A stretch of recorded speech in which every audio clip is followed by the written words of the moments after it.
Bonjour Annie Philippe, c'est la mode, ticket de quai, pas de taxi, baby love, j'ai tant de peine, tous ces refrains des 60s qui ont fait donc votre succès. Vous êtes donc la chanteuse à la mode, vous dites c'est la mode, vous le dites depuis si longtemps, mais surtout, il y a un film qui sort en ce moment et qui rappelle tant de souvenirs pour vous. Ce film s'appelle Clo-Clo, on va voir des images, Jérémy Régnier a 42 Clo-Clo, mais surtout vous avez connu Claude François de très près. De très très près. Oui, c'est-à-dire vous avez une relation sentimentale avec cet artiste. Complètement. Et même Claude voulait m'épouser. Mais bon, c'était tellement tendu entre nous parce que il fallait. Claude était un peu impossible, despote, tyrannique, même avec les gens qu'il aime. Au contraire, j'ai même l'impression qu'il est encore plus dur avec les gens qu'il aime qu'avec les gens extérieurs. Ouais. Par exemple, il vous aurait invité chez lui, il aurait été extrêmement gentil. Et par contre, sa compagne, il vous traitait comme de la merde. Alors voilà, regardez les images du film, Annie-Philippe. Tu étais extraordinaire, Clo-Clo, et c'est Claudette. Je ne peux plus rien y faire. C'est maintenant que le plus difficile commence. Si tu changes rien, dans 6 mois, t'es fini. J'ai envie de savourer, là, un instant. Rien qu'un instant, c'est possible? Quand vous voyez ces images, Annie-Philippe, vous le reconnaissez là, Jérémy Régnier, c'est lui, c'est Claude François que vous avez connu? Là, oui. Il y a des moments... oui, franchement, c'est vrai. Quand vous l'avez rencontré, c'était encore un gamin, finalement, pratiquement. Oui, oui, quand même, il avait 25 ans ou 26, oui, c'est ça. Oui, un peu plus. Mais enfin bon, c'est quand même jeune. Hein. Ouais. Et donc, il a voulu que je vienne dans sa tournée. Et c'est là où je dois dire que quand Claude m'a déclaré sa flamme, je me rappellerai toujours parce que c'est quand même, quand vous voyez toutes les filles qui sont après lui et que d'un seul coup, Clo-Clo quand même, donc j'étais quand même un peu amoureuse, hein, c'était évident, de par son talent, de tout ce qu'il représentait. Et moi j'écoutais Claude à Salut les copains et d'un seul coup j'entendais l'artiste qui me disait qu'il était amoureux de moi. Et je me rappellerai, ça s'est passé à l'hôtel Imperator. Nous étions à Nîmes, et il me dit viens Annie, j'ai hâte de parler. Alors je dis ah bon, j'étais comme ça. Il me prend par la main et il m'emmène il y a une espèce de muraille des vieilles ruines.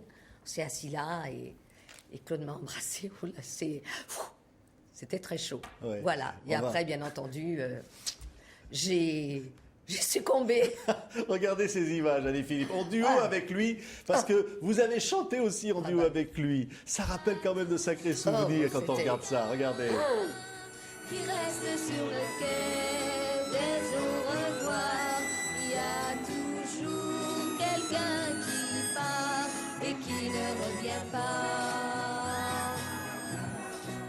Voilà ces images, Annie-Philippe. Il y avait un truc qui m'énervait quand il venait, c'est que je sais pas pourquoi, il arrêtait pas de regarder ailleurs. Puis alors, des fois, il survenait. Alors je disais, maman, non, j'aimerais bien être toute seule, moi, pour chanter. Enfin bon, j'étais quand même flattée que Claude chantait avec moi. Ouais. Et alors, jusqu'au bout, vous dites même, par exemple, il a quitté France Gall. Oui, pour moi. C'est vrai, ça? Mais oui, je me permettrais pas de raconter. Personne ne le dit, ça. Non, et c'est ça qui m'ennuie. Je vais pas faire, allez, je vais pas prendre ma pancarte, mais non, c'est Claude a quitté France Gall pour moi, parce que quand France est venue dans la tournée, moi je lui ai dit, tu sais, je te préviens, voilà. Et je lui ai dit, non, je vais pas accepter.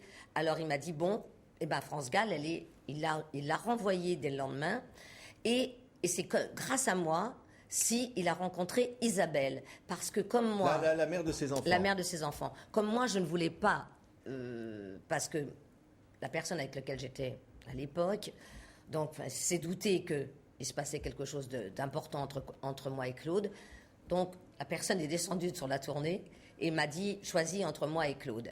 Et donc, j'ai dû quitter. Je voulais pas quitter Claude, mais je sais très bien que j'aurais été malheureuse avec lui parce que c'était pas possible. On va entendre une chanson, c'est Ticket de quai, qui est l'un de vos plus grands succès. Je n'ai jamais aussi bien chanté que le jour où j'ai dû quitter la tournée.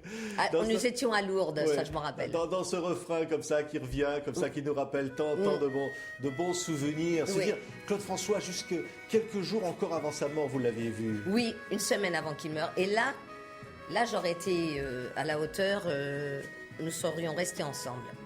Oui. malgré qu'il avait quelqu'un dans sa vie, qu'il avait cette fameuse Kathleen.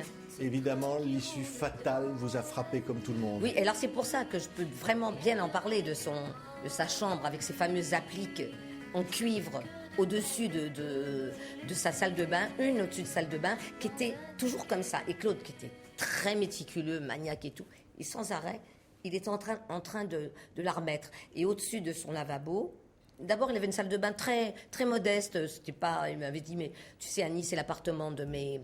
Lorsque j'ai gagné un peu d'argent, j'ai voulu m'acheter cet appartement. Et... Eh bien, je lui dis, mais Claude, t'es fou de mettre des appliques en cuivre dans une salle de bain. Je lui fais, tu sais, d'abord, c'est interdit, mais dites à Claude que c'est interdit. Elle dit, mais non, naner, et puis voilà, et puis... Ça vous a pratiquement pas surprise? Ah, mais pas du tout.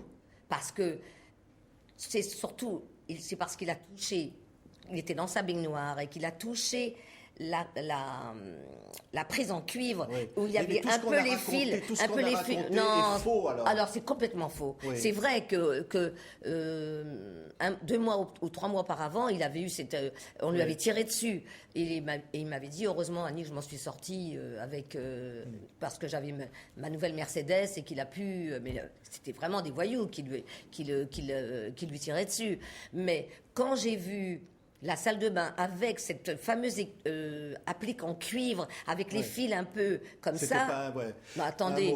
Annie-Philippe, Oui. quand je vous parle de Johnny Hallyday, on va voir la photo de Johnny. Vous m'avez fait une confidence, vous écrivez des chansons pour Johnny. Vous avez écrit une chanson pour Johnny? Ben oui. C'est quoi? Elle dit quoi, cette chanson? Elle dit mais moi je résiste pour prouver que j'existe. Ça vaut le coup de sortir du trou. Mais moi je résiste, même si c'est la limite. Ça vaut le coup de rester debout. Ça, si Johnny nous entend, il va vouloir la chanter, j'en suis sûr, pour son grand je voudrais retour. parce que bon, moi je suis moi-même étonnée d'avoir eu cette inspiration, parce que bon, apparemment je l'ai pas, mais bon, je l'ai fait, paroles et musique. Et le premier couplet, ça commence. Ça fait mal dans la tête quand ta vie s'arrête. Ça fait mal dans le cœur quand c'est pas le bonheur. Ça fait mal dans l'âme quand ton corps s'enflamme. Ça fait mal partout quand tu tiens plus debout. Mais moi je résiste. Merci Annie. On va pouvoir vous applaudir à la fin du mois de mars. Vous allez Je m'applaudis. oui, à l'espace Champéret, donc en concert. Et puis évidemment, il y a eu la tournée H-Tendre qui va peut-être reprendre. Il faut rappeler que vous avez joué avec Lelouch aux côtés de Belmondo Oui, dans c'est vrai. Itinéraire d'un Oui, enfant gâté. oui, c'est vrai. Toute une belle carrière qu'on a vraiment voulu saluer. Puis pour parler de Claude aussi, de Clo-Clo à l'occasion de ce film. Et puis vous dire aussi qu'on vous aime beaucoup, Annie-Philippe. Patrick, c'est déjà fini. Ne me dites pas que c'est déjà fini. Hélas, Oh non. c'est triste. Bon, moi je reviens en deuxième semaine alors. Merci Merci Patrick. Annie-Philippe. À Merci de bientôt. m'avoir reçu. Au revoir.